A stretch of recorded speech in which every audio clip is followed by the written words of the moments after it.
It's 3:33 a.m. Humming along with my street sweet friend. Humming along with the static on the TV again. Thinking I'm a spider on a faucet. Hey, it's Jordan here from the local Lowdown, standing outside Main Street Studios, doing a little mini interview with CLUMP. Can we get a little introduction from all you guys, the role you play in the band? Pew! That's right. We are CLUMP. I'm Jake. I'm Cam. I'm the drummer. Okay. Brandon, bass. What do you play, Jake? Oh, I play guitar. That was an electric entrance from Jake. Thank you for that. Since you guys are kind of new to the Fredonia scene here, can we have a quick description of how the band met?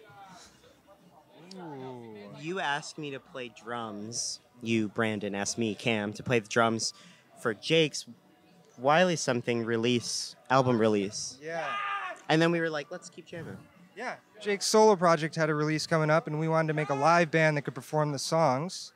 And then that live band transformed into CLUMP. I see. And CLUMP was formed. And CLUMP was birthed. So the members of the band also play in some other bands as well and have been playing for years. How does that experience play into what you guys have formed in CLUMP?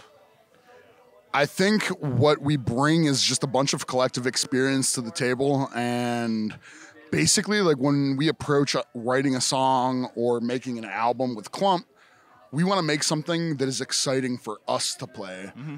And in turn, we hope it's exciting for other people to listen to. Right. Yeah, I would say one thing that we really focus on is trying to deconstruct the song. We'll play something one way and try and sort of break it down from there. And like Jake said, making it interesting sort of means breaking it. Gotcha. I've also heard that you guys have like a very democratic style of writing music. Where'd you hear that? How does that like three-way creativity manifest in your style, and what have you learned about the musical process during that? It ain't easy, but it makes the best end product. Mm-hmm. It's really important that everybody is like sort of contributing their own magic to the stew. Yeah. I think for me, at least, what happens is when we're writing together and we're writing something that's into kind of new territory, I feel like it really challenges me to push my limits as a drummer and to push my bandmates to try other things. And I think we all kind of push each other's buttons, each other's boundaries, and we end up with this thing that we've all created that we're all like, where the hell did this come from? Yeah. But we love it. Right. I'd say the thing that's really interesting is we each have a very specific skill set when it comes to like our solo projects, how we approach writing music on our own. Uh-huh. But then when we're together in a room and we can call each other out on like, you're pulling a Brandon bit, you're pulling a Cam bit, you're pulling a Jake bit, then that's when the magic happens. Yeah.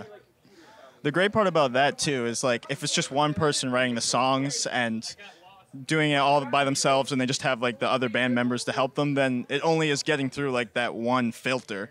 But you have three filters of, whatever your experiences are. So it's probably going to come out to be a pretty good song if at least you three like it, We like to think so. Definitely. Yeah. That's a good way to put it. Yeah. Yeah.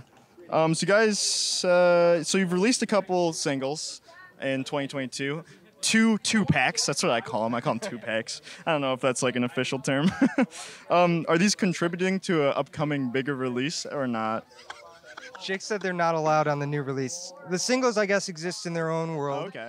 And, we write a lot. I think we come up with a lot of material. And so as we built a pretty big library, we're starting to look towards, full-length type thing. Sweet. For example, right now we're sitting at probably 20, 25 songs that we're going to be culling from and then completely breaking them. Okay. Then we approach them with lyrics that we all write together. That's insane. That's crazy to me. Then after we get the lyrics, I take a stab at writing a vocal melody and combining those lyrics, and then Brandon takes it and does a run of vocal melody and lyrics, and then we all have to okay it once it passes that point. Yeah.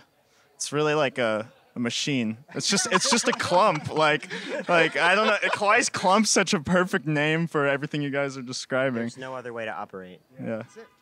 And it's 2 parts Buffalo Grime, 1 part Philly Slime. That's right. Where did you hear that from? Oh, I don't know, man. I've just heard it all around. Spotify. Yes. Yeah, that is where it's from. And Jake, I mean, it should be said you are a Buffalo boy. I am a Buffalo boy on the record. I did spend 7 years in Philly, which I think counts as kind of like what's like a good word for that? Like a sabbatical? Yeah, it colored who you are, and it really, a lot of your musical tastes were defined there too in a big way, and so bringing a little bit of that Philly sound back with you. Yeah. Yeah, because like when we look at like influences, we're looking at bands like Palm. We're looking at bands like EIEIEIO. We're looking at... I have no idea. Who else? MP from Philly. Oh, let's say Floaty maybe. I think Floaty would be a good reference too. Yeah. Want to know what I'm bringing home? I'm bringing home some merchandise. Hey guys, it's Alex with the Local Lowdown here. And besides doing all the technical, boring stuff, they like to call me the merch gremlin around these parts. And boy, I'm looking at a very, very nice little piece of merch that you guys were selling tonight, a little flexi single. And I gotta ask, are there any plans for maybe a little bit more merch in the near future? Like maybe a full, vinyl record? Stickers? Oh, stickers? Clumpy stickers. Some clumpy stickers? Maybe some buttons. Some buttons? I could go with a button on my little field pack. Buttons or vinyls? I said buttons. He said buttons, I said vinyl. Okay. Well, the thing is, it's like, as everybody knows who's making music right now, the vinyl industry, it's tough. Very tough, yes. So, if there's any labels out there that are intrigued by Clump, We'll take your money. Yes. We'll take your money. Gladly. And I'll gladly take any merch that is put out in front of me. Back to Jordan. Honestly, I do not have much more to say. It's been a great time talking to Clump out here. Thank you for your time, Clump. Thank you for having us. Yes, thank you. All right, that wraps it up. We'll see you next time here on the Local Lowdown.